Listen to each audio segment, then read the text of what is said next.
حضرت عرفہ بن ربی حضور کے غلام ہے، وہ روایت کرتے ہیں، کہتے ہیں جب جبلہ اہم کے خلاف ہم لڑنے گئے تو روم کی فوجیں بھی تھی اور عرب کے دیگر قبائل کی فوجیں بھی.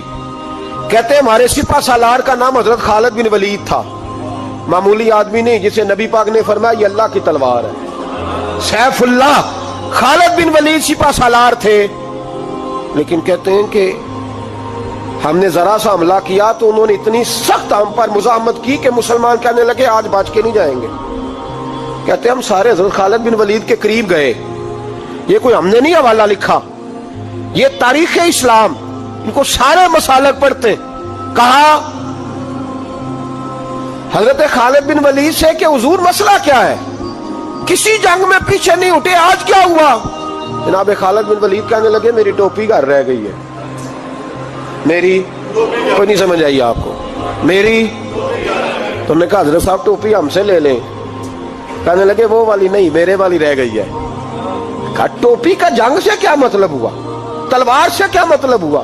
تو آپ فرمانے لگے میں نے اپنی ٹوپی میں نبی پاک کے 3 بال مبارک سیے ہوئے ہیں، 3 منہ مبارک. امت غور کرے اس بات پر، 3 منہ مبارک کے ٹوپی کے اندر سیے ہوئے.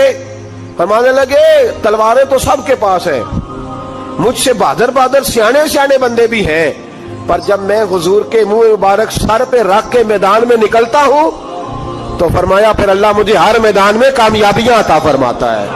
یہ نظریہ دیکھو، عقیدہ دیکھو، تبرک کی کوئی نہیں، برکت ہی کوئی نہیں. کہاں بیٹھ کے دین پڑھا ہے؟ یا ہمیں سمجھا لو یا پھر ہم سے ایک کام ضرور کرو بھائی، ایک طرف تو آؤ نا.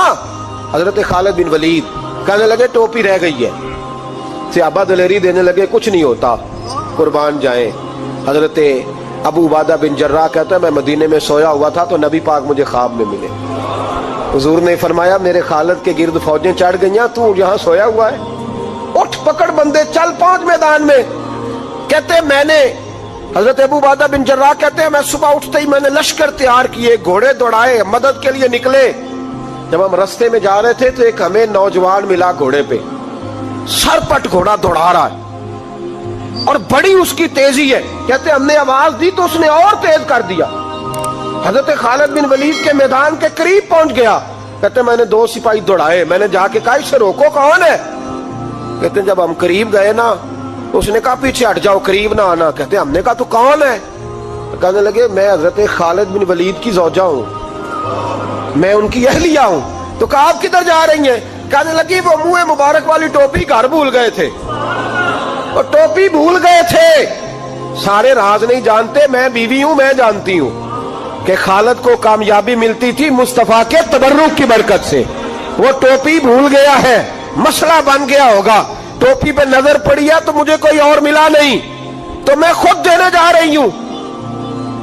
حضرت ابو عبادہ بن جراح کہتے ہیں ہم نے کہا کہ ہمیں دے دو بہن، ہم دے دیں گے. کہنے لگے نہیں، ہمیں پتہ ہے اس کا ادب کس طرح کرنا ہے، کیونکہ ہمارے گھر میں رہتی ہے تو ہمیں پتہ ہے ادب.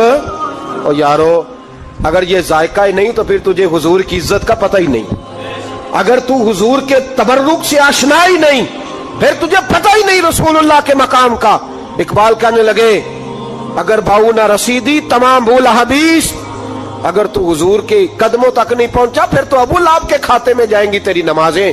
میرے مصطفیٰ کریم سید عالم صلی اللہ علیہ وسلم کی وہ ٹوپی لے کر زوجہ کہنے لگی تمہیں ادب کا نہیں پتا، میں ہی جاؤں گی. کہا چلو. کہتی وہ دوڑی گئی.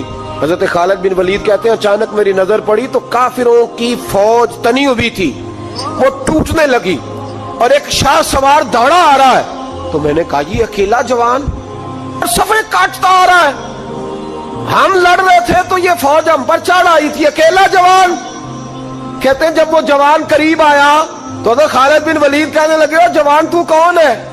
اکیلے نے سب کھول دی. تو کہتے ہیں زوجہ بول کے کہنے لگی نہیں، مسئلہ جوان کا یا کمزور کا نہیں خالد، مسئلہ یہ ہے کہ ٹوپی آج میرے پاس ہے.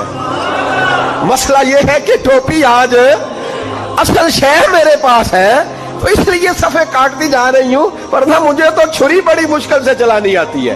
ٹوپی آج میرے پاس ہے. یہ ہے ارض جنت، یہ طیبہ کی زمین ہے، جنت بھی یہی، مال کے جنت بھی یہی ہے. یہ میرے محبوب پاک کے تبرک کی برکت ہے.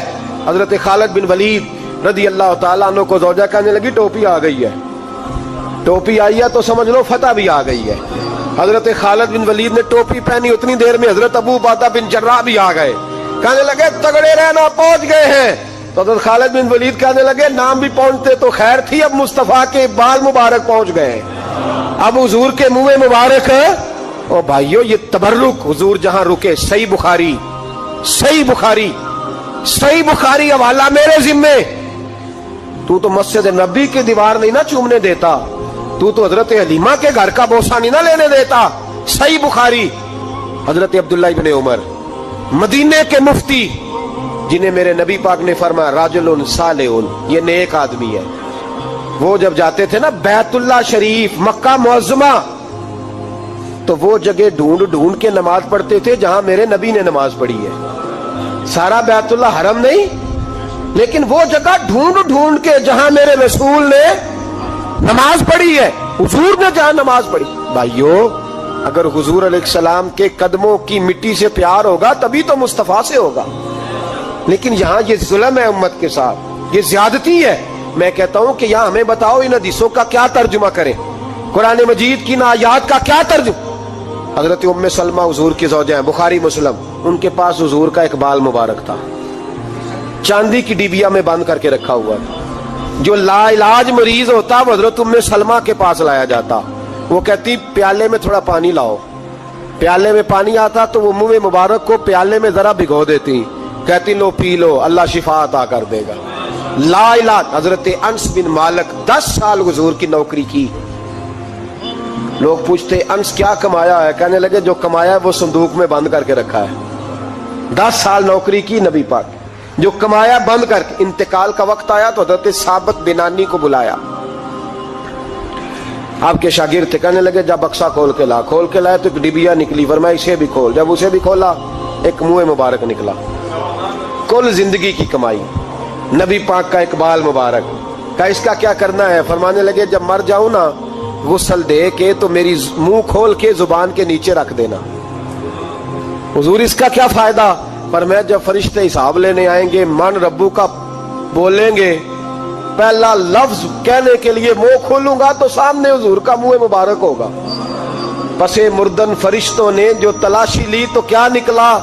فقط ایک دل کے گوشے سے خیال مصطفیٰ نکلا۔ اور میرے اعلیٰ حضرت مشورہ دیتے ہیں، کہتے ہیں لحد میں عشق رخ شاہ کا داغ لے کے چلے، ہم نے اندھیری رات سنی تھی چراغ لے کے چلے۔ نبی کریم صلی اللہ تعالی علیہ وآلہ وسلم کو اللہ تعالیٰ نے اپنا آخری اور محبوب پیغمبر بنایا، تو حضور علیہ السلام نے تکمیل انسانیت کے لیے ساری ہدایات اپنے کرم سے اپنی امت کو عطا فرمائی۔ جب ہم یہ لفظ بولتے ہیں نا کہ نبی پاک کی سیرت کامل ہے، مکمل ہے، اکمل ہے، تو یہ ایک بہت بڑی بات ہے، یہ چھوٹی بات نہیں ہے۔ دنیا میں کوئی چیز بھی مکمل نہیں، آپ کروڑوں روپے کا گھر بنا دیں تو محسوس ہوتا ہے کہ کہیں نہ کہیں کوئی کمزوری رہ گئی ہے۔ دنیا میں کوئی چیز مکمل نہیں، اگر کوئی چیز مکمل اور کامل ہے تو وہ رسول پاک کی ذات گرامی ہے۔ اللہ تعالیٰ نے نبی پاک علیہ السلام کو ہر لحاظ سے کامل، مکمل اور اکمل بنایا، ہر لحاظ سے۔ اور نبی پاک علیہ السلام کی سیرت اور صورت کے اندر اللہ تعالیٰ نے ایسی جاذبیت رکھی، ایسی کشش رکھی۔ حضرت عبداللہ ابن عباس رضی اللہ تعالیٰ عنہ فرمایا کرتے ہیں، آپ فرماتے ہیں کہ نبی پاک علیہ السلام کوئی معجزہ نہ بھی دکھاتے، حضور ڈوبے ہوئے سورج کو واپس نہ بھی بلاتے، چاند کے 2 ٹکڑے نہ بھی، درخت سجدے نہ بھی کرتے، کلمہ نہ بھی پڑھتے، تو فرماتے محبوب کا چہرہ ہی ایسا تھا، لوگوں نے دیکھتے جانا تھا اور کلمہ پڑھتے جانا۔ وہ جاذبیت، وہ حسن، وہ رعنائی، وہ چیزیں ایسی ہوتی ہیں جو قابل کشش ہوتی ہیں انسان کے لیے۔ تبھی تقاضا ہوتا ہے بندے کا کہ وہ چیز بندے کو اپنی طرف کھینچتی ہے۔ جتنی قابل کشش چیزیں تھیں صورت اور صورت کے لحاظ سے اللہ نے ساری مدینے والے محبوب کو عطا فرمایا محمد الرسول اللہ صلی اللہ علیہ وسلم، محمد اللہ کے رسول ہیں، محمد اللہ کے رسول، کامل صورت و سیرت کے ساتھ اللہ نے محبوب کو مبعوث فرمایا۔ اب جو نبی پاک علیہ السلام نے تربیت کی بات کی نا، لوگوں کو سمجھانے اور سکھانے کی بات کی، تو ایسا نہیں ہے کہ جو بات اچھی تھی فقط جو اچھی تھی وہ حضور نے کر دیا، ایسا نہیں، بلکہ محبوب فرماتے ہیں میں مکارم اخلاق کی تکمیل کے لیے آیا ہوں، یعنی حضور نے وہ اچھی بات کی ہے کہ اس سے زیادہ اچھی بات ہو سکتی نہیں، وہ آخری درجہ ہے خیر کا، اس سے زیادہ اچھی بات ہو نہیں سکتی۔ اللہ کے محبوب علیہ السلام نے جو تربیت فرمائی لوگوں کی، تو وہ تربیت تھی یتلو علیکم آیاتنا ویزکیکم، کہ محبوب تم پر آیتیں پڑھیں گے اور تمہارے باطن کو پاک فرما دیں گے۔ نبی پاک علیہ السلام کے سامنے جو جماعت آئی نا، سب سے پہلے حضور نے جن کی تربیت کی، سب سے پہلے جن لوگوں کو نبی پاک علیہ السلام سے فیض لینے کا اور امت میں بانٹنے کا اللہ تبارک و تعالیٰ نے موقع عطا کیا، وہ نبی پاک کے اہل بیت ہیں اور حضور کے صحابہ کرام ہیں۔ جو دنیا کے بہترین لوگ تھے نا، بہترین عقل و خرد کے لحاظ سے، فہم و فراست کے لحاظ سے، تقوی اور روحانیت کے لحاظ سے جو بہترین لوگ تھے، وہ اللہ تعالیٰ نے اپنے محبوب کی غلامی کے لیے منتخب فرمایا۔ انسانی مزاج اس طرح کا ہے کہ اس میں منفی چیزیں زیادہ آتی ہیں، طبیعت اس طرح کی ہوتی ہے کہ شر کو بعضوں کا دل جلدی قبول کرتا ہی مزاج ہوتا ہے۔ حضور علیہ السلام نے فرمایا اللہ تعالیٰ نے دوزخ کو خواہشات سے ڈھانپ دیا، جو چیزیں دل کو طبیعت کو جلدی اپنی طرف کھینچتی ہیں وہ دوزخ کی طرف لے جاتی ہیں، خواہشات نفسانیہ جو ہوتی ہیں، انسان کی طبیعت جلدی مائل ہوتی ہے۔ لوگوں نے جب دیکھا نا کہ ایک بہترین جماعت ہے حضور کے صحابہ اور اہل بیت کی، اور اتنی اعلیٰ جماعت ہے کہ نہ کبھی زمین نے ایسے لوگ دیکھے تھے نہ آسمان نے کبھی ایسے لوگ دیکھے تھے، اور اللہ کے محبوب علیہ السلام کے فیضان نبوت سے یوں اجلے ہوئے ان کے باطن کہ دنیا میں وہ جدھر جدھر بھی گئے نا نور ہی بکھیرتے گئے۔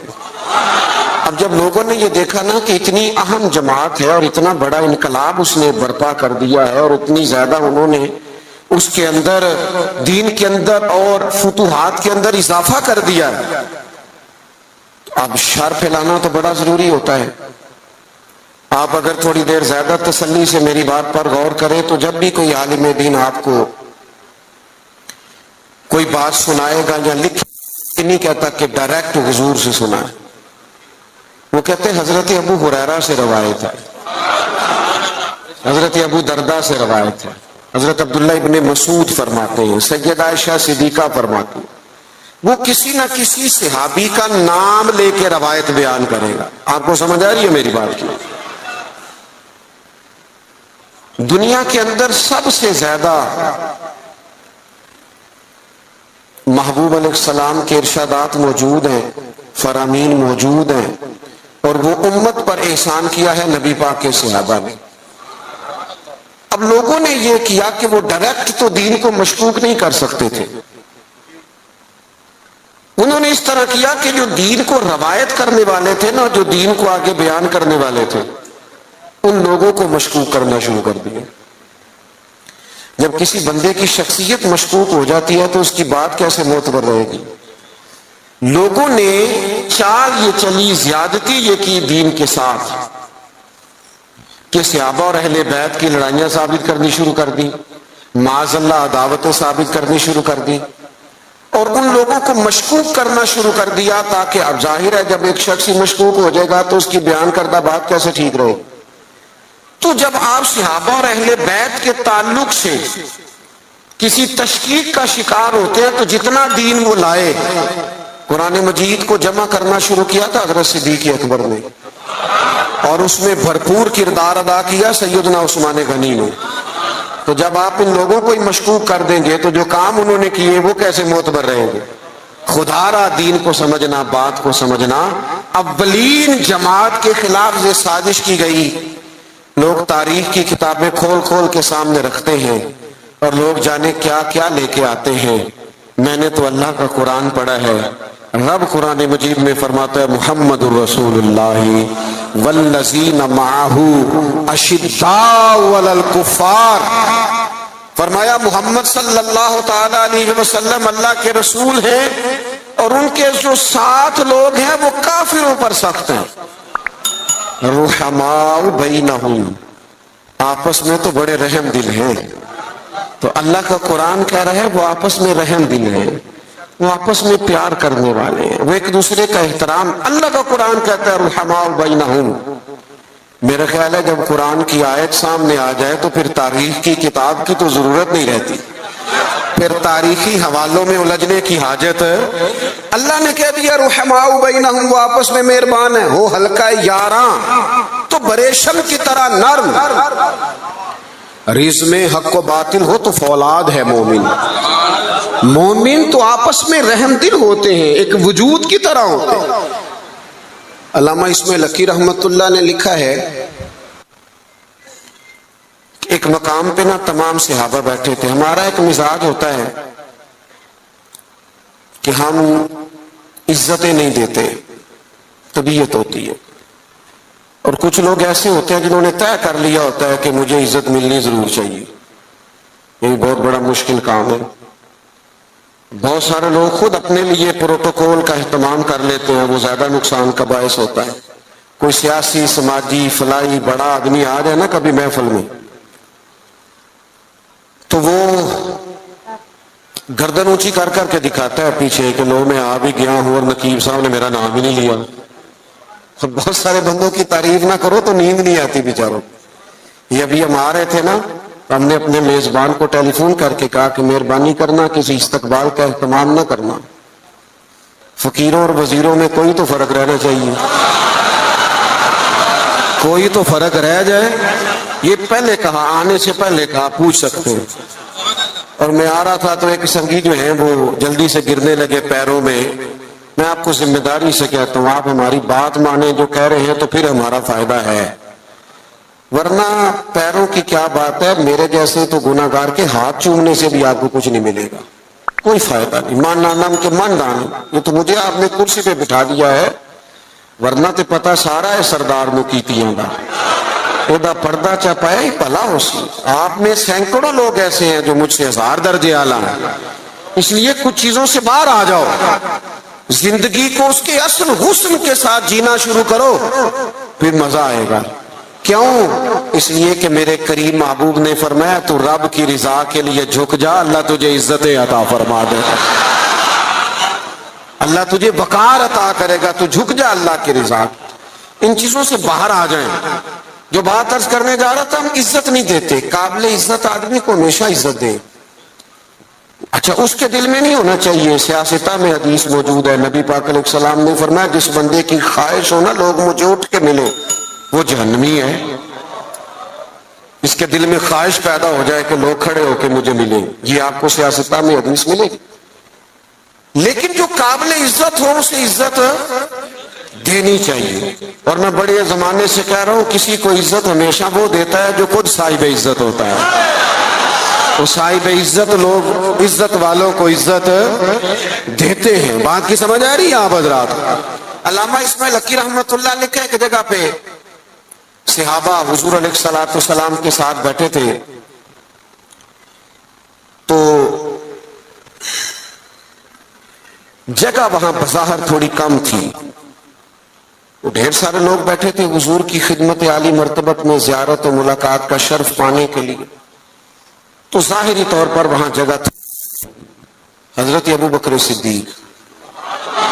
صدیق اکبر افضل البشر بعد الانبیاء بالتحقیق، حضرت صدیق اکبر نے حضور کے بالکل ساتھ بیٹھے تھے، وہ آج بھی کریم کے بالکل ساتھ ہی ہے، بالکل حضور کیا مقدر ہیں صدیق و فاروق کے، جن کے گھر رحمتوں کے خزینے میں، بالکل کریم کے ساتھ بیٹھے تھے، بالکل ساتھ۔ اچانک دروازہ کھلا اور جیسے ہی لوگوں نے چہرے اٹھائے تو مولا علی شیر خدا تشریف لے آئے۔ ہر بندہ تیار تھا اٹھ کے استقبال کرنے کو، ہر شخص، لیکن حضرت صدیق اکبر نے نہ کسی کو موقع ہی نہیں دیا۔ سب سے پہلے حضرت ابو بکر اٹھے اور دروازے پر جا کر ان کا استقبال کیا، اور پھر ان کو بازو سے تھام کے لا کے حضور کے قریب بٹھایا اور تھوڑا ذرا سائڈ پہ ہو کے بیٹھ گئے۔ ساری اثرات صرف تقریروں کے نہیں ہوتے، بعض اوقات عمل سے بھی ایسا نتیجہ نکلتا ہے، عمل کرنے سے بھی، کہ وہ بات کہیں دور چلی جاتی ہے۔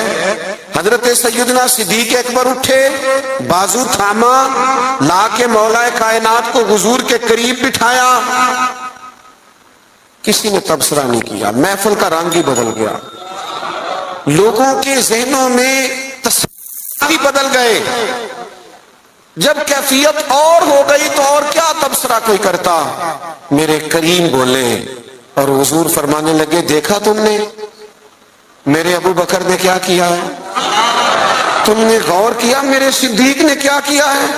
پھر حضور فرمانے لگے، عزت والا ہی کسی کی عزت کو پہچانا کرتا۔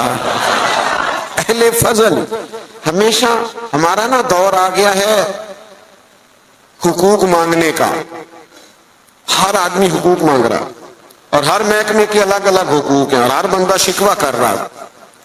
کئی دفعہ مجھے کمزور لگتے ہیں وہ لوگ جو اس طرح شکوے کرتے ہیں۔ ایک جگہ میں دستار فضیلت کے اجتماع میں حاضر تھا تو وہاں ایک صاحب نے بڑے درد سے بات کی کہ لوگ علماء طلباء کی عزت نہیں کرتے، وہ وقار نہیں دیتے۔ میں نے کہا ٹھیک ہے، آپ کی بات بڑی حد تک یہ مسئلہ ٹھیک ہے، لیکن اس کا اظہار کبھی بھی کمزوری کے ساتھ نہ کریں، کبھی سہم کے ڈر کے پیچھے ہٹ کے یہ بات نہ کریں۔ آپ کو کیا ضرورت پڑی ہے اتنا جھوک کے یہ بات کرنے کی؟ آپ تو وہ جماعت ہیں، طالب علم علماء تو وہ جماعت ہے کہ یہ پہلے دن گھر سے نکلتا ہے، ابھی اس نے ایک سپارہ بھی نہیں پڑھا، الف با تا سا بھی نہیں پڑھا، ابھی گھر سے نکلا ہے کہ اللہ کے فرشتوں نے اس کے پیروں کے نیچے ابھی دیے۔ تو رب رسول کی بارگاہ سے اتنا احساس مل رہا ہے، تو ادھر ادھر کیوں دیکھتا ہے؟ یہ کچی بات ہے۔ کمزور مزدور آدمی نا، کئی دفعہ بعض لوگ ملنے آتے ہیں تو کہتے ہیں آپ کیا کام کرتے ہیں؟ کہتے ہیں جی حضرت صاحب، پیر صاحب، میں نا جی مزدور ہوں۔ میں کہتا ہوں یہ آپ نے جھک جھک کے بات کیوں کی؟ سر جھکا کے آپ نے بات کی میں مزدور ہوں، اس کا کیا معنی ہوگا؟ سر جھکا کے وہ بات کرے جس نے کرپشن کی ہے، جس نے مال لوٹا ہے، جو کسی کے پیسوں پہ پلتا ہے۔ تو محنت کر کے دو ہاتھوں سے کما کے کھاتا ہے، تو سر اٹھا کے جیا کر۔ اللہ کے محبوب علیہ الصلوۃ والسلام نے فرمایا سب سے بہترین روزی وہ ہے جو بندہ اپنے دو ہاتھوں سے محنت کر کے کما کے کھاتا ہے۔ اور ساتھ مثال بھی حضور نے فرمایا، حضرت داؤد علیہ السلام اپنے ہاتھوں سے محنت کر کے کما کے کھایا کرتے۔ گردن کو جھکا دیتا ہے خیرات کا پتھر، جہاں میں مانگنے والوں کے سر کبھی اونچے نہیں ہوتے۔ تو صحابہ کرام علیہم رضوان کا یہ مزاج رہا کہ آپس میں ایک دوسرے کو عزت دے۔ دوسری بات یہ تھی کہ ان کی زندگیوں میں جو پہلو آپ کو بڑا غالب نظر آئے گا نا، وہ پہلو ہے ان کے مزاجوں کی طبی سادگی۔ سادہ طرز زندگی نا آسان بڑا ہوتا ہے، اور یہ جو طرز زندگی ہوتا ہے نا تھوڑا سا دنیا سے ہٹ کے، یہ مشکل ہوتا ہے۔ یعنی جو بندہ ابھی آ گیا نا چارہ کاٹتا ہوا، وضو کر کے چینج کر کے مسجد میں، وہ جہاں بھی جگہ مل جائے خیر ہے، اسے ٹینشن کوئی نہیں۔ اور جس بچے نے 4-5 ہزار دے کے بال سیدھے کرائے ہوئے ہیں، وہ پریشان بھی بڑا ہے کہ میں نے اتنا خرچہ کر دیا، کوئی دیکھ ہی نہیں رہا میری طرف۔ یہ سادہ طرز زندگی بڑا آسان ہوتا ہے، بڑا۔ حضرت مولا علی شیر خدا رضی اللہ تعالیٰ عنہ کوفے کی جامع مسجد کے باہر کھڑے ہو کے فرما رہے، یہ حقیقتیں آپ کو پتہ ہے مسائل کتنے بڑھ گئے ہیں ملک کے اندر۔ غریبی کتنی جڑیں پکڑ کے لوگ پیٹرول پہ بحث کرتے ہیں. پیٹرول پہ بحث وہ لوگ کرتے ہیں جن کی گاڑیاں بڑی ہیں. بڑے لوگ بڑی گاڑیوں والے وہ پیٹرول پہ بحث کرتے ہیں. چھوٹا غریب آدمی پیٹرول پہ بحث نہیں کرتا, اس کا پیٹرول سے لینا دینا کچھ نہیں. وہ تو اس بات پہ بحث کرتا ہے کہ یار بس کا کرایہ فی سواری 5 روپے بڑھ گیا ہے, روز دکان پہ جانا ہوتا ہے. اس کا تعلق اور چیز سے ہے. اللہ کرے آپ کو سمجھ آئے میری بات. یہ 15-20% طبقہ ہوتا ہے جو بڑی بڑی باتیں کرتا ہے, اکانومی کی اور فلاں فلاں فلاں. آپ لمبی بات کر رہے ہیں. یہاں تو مسئلہ اس بندے کا ہے جس نے صبح روز 25 روپے جانے کے دینے ہیں, 25 روپے اس پر بوجھ پڑتا ہے, اس کا بجٹ متاثر ہوتا ہے, اس کو دشواری ہوتی ہے. تکلیف اس گھر میں ہوتی ہے جس میں رات کو بیوی اپنے شوہر سے کہتی ہے کہ میرا دل نہیں کرتا آپ کو تکلیف دوں, پر صبح جب بچوں نے جانا ہے نا اسکول, کالج, مدرسہ, تو ان کے پراٹھے پکانے کے لیے گھی کوئی نہیں میرے پاس. تو مہربانی سب روگاں دا روگ محمد جس کا نام غریبی, کانڈ ولا کے لنگ جاندے نہیں دوست یار قریب. یہ سب سے بڑا دکھ ہے. اس ملک میں یہ کس طرح آسان ہو سکتا ہے جب ملک کے اندر سادہ طرز زندگی کو فروغ دیا جائے. سادہ طرز زندگی. جب ایک آدمی بہت موج میں وقت گزار رہا ہے, ایک تکلیف میں وقت گزار رہا ہے, تو کیسے معاملہ ٹھیک ہوگا؟ حضرت مولا علی شیر خدا کرم اللہ تعالی وجہ الکریم کوفہ مسجد کے باہر کھڑے تھے اس حال میں کہ وہ امیر المومنین ہیں, اور ہاتھ میں زرہ پکڑی تھی. اور یہ بات وہ کسی مظلومانہ انداز میں نہیں کر رہے تھے, کسی پریشانی کے عالم میں نہیں کر رہے تھے. جیسے بندہ غریب ہو تو اس کی آنکھوں سے غربت چھلکتی ہے, معاذ اللہ یہ رنگ نہیں تھا. بلکہ وہ باہر کھڑے ہیں اور بڑے وقار کے ساتھ کہہ رہے ہیں یار یہ میری زرہ کو بندہ خرید لے, میرا طامت زیادہ پرانا ہو گیا ہے, اگر نئے خریدنے کے پیسے ہوتے تو میں زرہ نہ بیچتا. یہ کو بندہ لے لے مجھ سے, یہ لے لے. سادہ طرز زندگی, یہ سمجھے, یہ صحابہ اور اہل بیت کی شان ہے. آپ کو پتہ ہے نبی پاک علیہ السلام نے اپنی اولاد کے لیے دعا مانگی ہے, اے اللہ میری اولاد کو نا بقدر ضرورت روزی دینا. اور حضور دعا مانگتے تھے اے اللہ ایک دن پیٹ بھر کے روٹی دینا اور ایک دن کا فاقہ دینا. ایک دن کا فاقہ بھی حضور نے مانگا ہے. میرا میٹھا کھانا ہی سنت نہیں, فاقہ کرنا بھی سنت ہے. اس پر بھی توجہ کریں. یہ بھی حضور نے دعا مانگی, یہ بھی مانگ کے دیکھے کوئی اپنے لیے, یہ بھی حضور نے مانگی. مہینہ مہینہ چولہا نہیں جلا سیدہ فاطمہ کے گھر میں, مہینہ مہینہ. یہ ہمارے بچے نہیں میدانوں میں جہاد کر سکتے. وہ کیسے جہاد کریں گے جن کا ٹیشو پیپر کوئی اٹھاتا ہے, جن کی گاڑی کا دروازہ کوئی کھولتا ہے, وہ میدان میں کیسے نکلیں گے؟ سیدہ پاک کی اولاد پاک نے میدان میں ڈٹ کے مقابلہ کیوں کیا؟ اس لیے کہ ان کی اماں نے مہینہ مہینہ کھجور سرکے پہ گزارا کرنا سکھایا ہوا تھا. ان کی ماں نے سکھایا تھا 3 دن روزے رکھنے, اور کھجور پانی سے سحری, کھجور پانی سے افطار. جب گھر کے اندر یہ سادگی کا حسن ہونا تو پھر بچوں کو مشکل نہیں ہوتی میدانوں میں کھڑا ہونے, پھر وہ طاقتور ہوتے, اعصابی طور پر مضبوط ہوتے. ہم نے دولت جمع کرنے کے نام پر اپنی اولادوں کو کمزور کر دیا ان لوگوں کے مزاج میں. اور یہی منہج صحابہ کا ہے. حضرت عمر فاروق رضی اللہ تعالیٰ عنہ کو بندہ ملنے آ جاتا تھا نا کبھی, تو پوچھتا تھا تمہارے بادشاہ کا محل کہاں ہے؟ تو صحابہ فرماتے تھے ان کا محل کوئی نہیں, وہ یہیں تھے, کبھی مسجد میں مل جائیں گے. اور جا کے پوچھتے تھے جناب امیر المومنین کہاں؟ تو مسجد والے کہتے تھے یہیں تھے, کہیں باہر نکل گئے. باہر نکل کے پوچھا حضرت عمر کہاں ہیں؟ تو انہوں نے کہا وہ باغ ہے نا فلانا, اس باغ کی. تو اس نے کہا حد ہو گئی ہے, ہمارا تو بادشاہ گلی میں نظر آ جائے تو پورے علاقے کو پتہ چل جاتا ہے بادشاہ سلامت آ گئے. اور یہاں عجیب منظر ہے کہ امیر المومنین اور 22-24 لاکھ مربع میل کی حکومت, یہ سادہ طرز زندگی اسی کسے دے کچھ بھی نہیں لگ دے, نہ کوئی ساڈا دردی تے نالے اٹھ بھلیا چل اوتھے بسیے جتھے نہیں سنے نہ کوئی ساڈی ذات پچھانے نہ کوئی سانو منے. یہ طرز زندگی، یہ انداز تکلم. حضرت سیدنا فاروق اعظم ادھر گئے ہیں ایک دفعہ نا، تمام صحابہ نے یہ ذرا اس کا مزہ لے کے دیکھیں، اس کا بڑا مزہ ہے.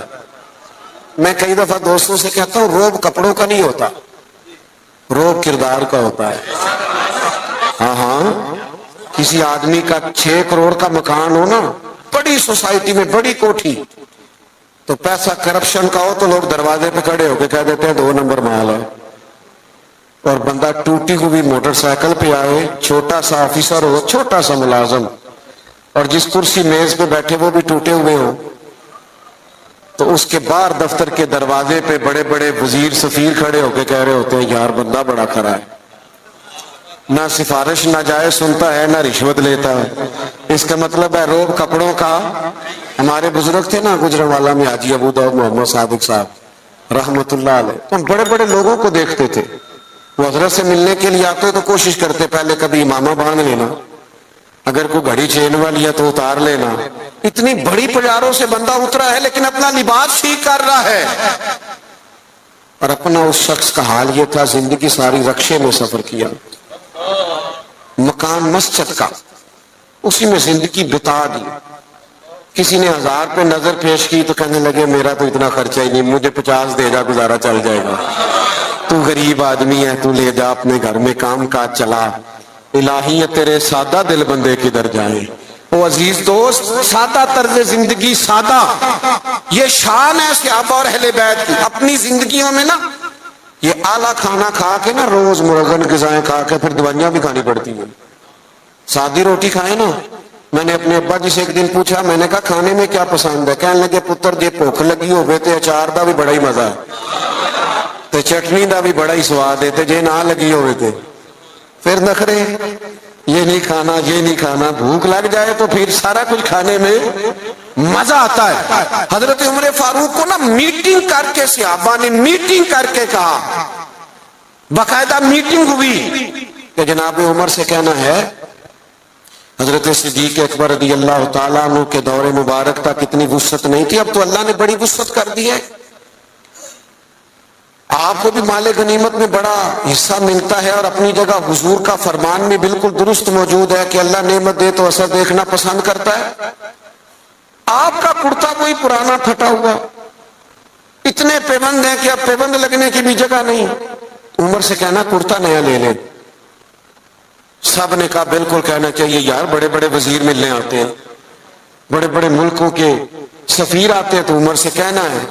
سب کہنے لگے کہنا چاہیے کہنا چاہیے. ایک صحابی بولنے کہنے لگے چلو پھر اس بندے کا نام بھی بتاؤ جو عمر سے بات کرے گا. بندہ ایک چنو نا جو سیدنا عمر سے ان کے روب کے سامنے کوئی بات کرے گا. ایک صحابی کہنے لگے ہے نا ایک بندہ جن کی بات نہیں ٹالیں گے. کہا وہ کون ہے؟ کہنے لگے مولا علی شیر خدا، ان کی بات نہیں ٹالی جائے. حضرت علی سے گزارش کی آپ مہربانی کریں. حضرت عمر سے کہیں. جناب علی کہنے لگے بات تمہاری ٹھیک ہے، کرتا نیا لینا بھی چاہیے اور اللہ نعمت دے تو اثر دیکھنا پسند کرتا ہے، اور عمر سے کہنا بھی چاہیے، یہ بھی ٹھیک ہے، میں کہوں گا تو عمر مان لیں گے. لیکن چونکہ میں ہم راز ہوں، میں طبیعت جانتا ہوں، میں کہوں گا تو مان لیں گے، پر یہ والی بات میں نے بھی کوئی نہیں کرنی. کوئی اور کہو تو کرا دیتا ہوں، یہ والی نہیں میں نے کرنی. کہا پھر کوئی رستہ ہی بتا دے. تو حضرت علی کے پاس رستے تو سارے ہیں نا، جانتے تو سارے ہیں نا، وہ باب مدینہ العلم ہے. حضرت مولا علی کہنے لگے رستہ ہے نا، سیدہ عائشہ صدیقہ وہ ماں ہے نا مومنوں کی، تو ماں کی بات ٹالی نہیں جا سکتی، ماں تو ماں ہوتی ہے. سیدہ عائشہ صدیقہ رضی اللہ تعالیٰ عنہ سے کہا آپ کہیے. تو سیدہ فرمانے لگی ٹھیک ہے. فوراً حکم دیا جناب عمر آئے. انہوں نے بھی چند منٹ بھی نہیں لیے، فوراً حاضر ہوئے. ہر جگہ پہ نا بحث نہیں کرنی چاہیے، کچھ جگہ غلامی بھی کرنی چاہیے، چپ کر کے بھی مان لینی چاہیے. سانو قید سجن دا گہنا ہے، وہ جینج رکھے اونج رہنا ہے، کبھی مان لینا چاہیے چپ کر. حضرت عمر دوڑے گئے، اماں جی میں حاضر ہوں. کہا امیر المومنین نے ایک بات کر لی، آپ حکم کریں. فرمانے لگی لوگوں کا خیال ہے کہ بڑے لوگوں کو آپ سے ملنا ہوتا ہے اور آپ کا کرتا وہی پرانا، اللہ نے وسعت دی ہے مسلمانوں کو، آپ کے حصے میں بھی مال غنیمت میں سے حصہ آتا ہے، پر آپ گھر سے نکلتے ہیں اور مسجد سے نکلتے ہیں اور گھر جانے تک سارا تقسیم کر دیتے، ایک کرتا لے لے، کیا حرج ہے؟ کوئی بات نہیں، کوئی تفصیل نہیں، کچھ نہیں۔ حضرت عمر چپ کر گئے، کہنے لگے اماں جی آپ کا حکم آ گیا، شام سے پہلے پہلے لے لوں گا۔ ہاں ہاں سانو قید سجن دا کہنا ہے، وہ جنج رکھے ایسا اونج رہنا، یہ حضور کی نسبت ہے، اس کا اکرام ہے، میں شام سے پہلے لے لوں گا۔ لیکن اگر آپ اجازت دیں تو ایک بات کر لوں چھوٹی سی۔ سیدہ کہنے لگی عمر کر لے، تو جناب عمر بات کرنے سے پہلے رو پڑے، کہنے لگے اماں جی یہ جو کرتا میں نے پہنا ہے نا، میں حضور کے زمانے میں بھی اسی طرح رہتا تھا، ابو بکر صدیق جب مجھے مشوروں کے لیے بلاتے تھے تو اسی طرح پیبند والے کرتوں میں جایا کرتا تھا، آپ حکم کریں گی تو شام سے پہلے پہلے لے لوں گا، لیکن میں اسی طرح رہتا تھا، اس طرز زندگی میں مجھے قرار ہے۔ تھوڑی دیر سناٹا چھا گیا، جواب کوئی نہ آیا۔ جب جناب عمر نے توجہ کی تو سیدہ عائشہ کے رونے کی آواز آ رہی۔ تھوڑی دیر کے بعد فرمانے لگی عمر جو صحابہ نے کہا وہ بھی ٹھیک تھا، لیکن جو آپ کہہ رہے ہیں وہ تو بالکل ہی ٹھیک ہے، آپ اپنے حساب سے جیئیں، ایک تو آپس میں محبت احترام، اور دوسرا طرز زندگی سادہ، اور تیسرا آپ ساری کتابیں پڑھ لیں، سیدہ فاطمہ، مولا علی، حسنین کریمین علیہم رضوان کی سیرت پر ساری کتابیں، ہر کتاب میں لکھا ہوگا کہ گھر میں مہینہ مہینہ چولہا نہیں جلا، روٹی نہیں پکی، ہر کتاب میں لکھا ہوگا۔ لیکن مزے کی بات یہ ہے جس نے یہ لکھا ہے نا مہینہ مہینہ چولہا نہیں جلتا تھا، اس نے 2 صفحے چھوڑ کے یہ بھی سبھی نے لکھا ہے کہ گھر میں مہینہ مہینہ چولہا نہیں جلتا تھا، پر جو دروازے پہ آتا تھا اسے جھولی بھر کے عطا فرماتے تھے۔ مالا والے سخی نہیں ہوں گے کہ سخیاں کل مال نہیں ہوں گا، مالا والے سارے نہیں، کچھ ہوتے بھی ہیں اللہ ماشاءاللہ، مالا والے سخی نہیں ہوں گے، سخیاں کل مال نہیں ہوندا، ہاں ایتھے اوتھے دوویں جانی سخی کنگال نہیں ہوندا، یہ بھی بات پکی ہے۔ یعنی غریبی میں سخاوت، وہ ہمارے ہاں ہم نے یہ سمجھا ہے کہ سخاوت کروڑوں اربوں سے ہوگی، لاکھ آئیں گے تو سخاوت ہوگی، یہ ہم نے سمجھ لیا ہے، حالانکہ نبی پاک علیہ السلام نے تو یہاں سے سخاوت شروع فرمائی ہے۔ حضور فرماتے ہیں کہ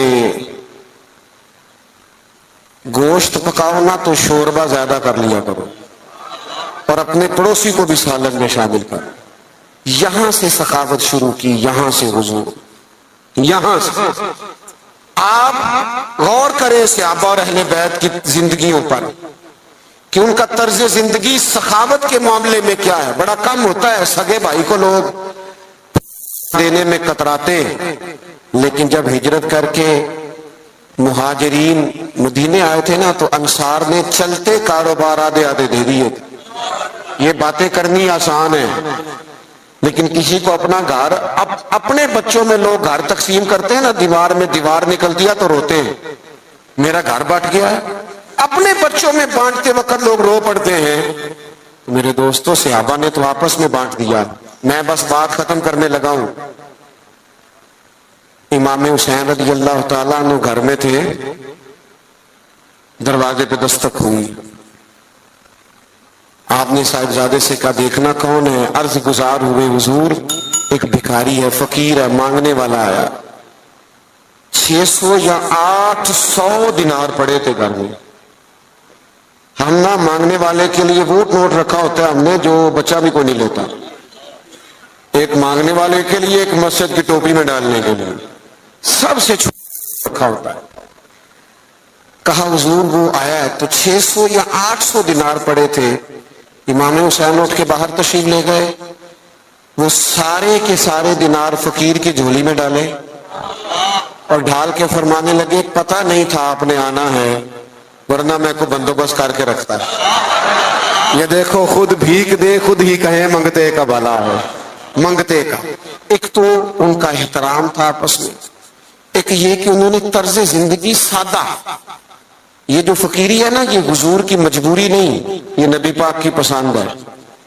فقر اختیاری ہے رسول پاک کا, حضور کی پسند ہے سادہ رہ. اور تیسری بات یہ کہ سخاوت کرنا, دوسروں کا خیال رکھنا. ایک بات سن لیں اور میں اپنی بات کو ختم کروں. 9-10 محرم کی درمیانی رات تھی. عمر ابن سعد نے آ کے امام علی مقام سے کہا, 2 ہی باتیں ہیں, یا بیعت یزید کریں یا صبح جنگ کے لیے تیار ہو جائیں. تو امام فرمانے لگے ایک رات ٹھہر جاؤ, صبح بتا دوں گا. وہ چلا گیا, اس نے کہا ٹھیک ہے. حضرت عباس آئے. حضرت عباس رضی اللہ تعالیٰ عنہ عرض گزار ہوئے, بھائی جان میرے آقا, فیصلہ آپ کا مجھے پتا ہے صبح کیا ہونا ہے. فیصلہ ابھی بھی یہی ہے اور صبح بھی یہی ہے کہ آپ نے بیعت تو کرنی نہیں, ہونی تو جنگ ہے. تو آپ ایک رات کا آپ نے کہہ دیا, یہ عجیب سے لوگ ہیں پتہ نہیں کیا سوچیں گے. تو امام حسین فرمانے لگے, عباس تیرا کیا خیال ہے, میں نے سوچنے کے لیے ٹائم لیا ہے. کہ حضور پھر کس لیے لیا ہے؟ فرمانے لگے عباس, یہ جملہ یاد رکھنا. کہنے لگے عباس تجھے پتا ہے نا کہ حسین کو سجدوں سے بڑا پیار ہے, سجدوں سے پیار ہے. فرمایا ایک رات اس لیے لی ہے کہ ذرا رج کے اپنے رب کو سجدہ تو کر لیں. تو 4 باتیں آج کی نشست میں. ایک تو ان کا احترام, قرآن نے کہہ دیا رحماء بینہم.